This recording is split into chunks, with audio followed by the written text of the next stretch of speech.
চলো আজকে কিছু মজার ইংরেজি শব্দ শিখে নিই। প্রথমে আসো লাইক এবং অ্যালাইক। লাইক মানে পছন্দ করা, যেমন আই লাইক ইউ, আমি তোমাকে পছন্দ করি। কিন্তু অ্যালাইক মানে দেখতে একই রকম, দে লুক অ্যালাইক, তারা দেখতে একই রকম।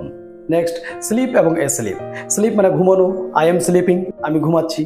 কিন্তু অ্যাসলিপ মানে ঘুমন্ত বা ঘুমিয়ে আছে, যেমন দ্য চাইল্ড ইজ অ্যাসলিপ, বাচ্চাটি ঘুমিয়ে আছে। নেক্সট, সাইড এবং অ্যাসাইড। সাইড মানে পাশ বা কিনারা, যেমন put the car on the side of the road, গাড়িটিকে রাস্তার পাশে দাঁড় করিয়ে দাও। কিন্তু অ্যাসাইড মানে এক পাশে, গোপনে বা সরিয়ে, যেমন I will put the book aside for you, আমি তোমার জন্য বইটিকে সরিয়ে রাখবো। নেক্সট, ওয়েক এবং অ্যাওয়েক।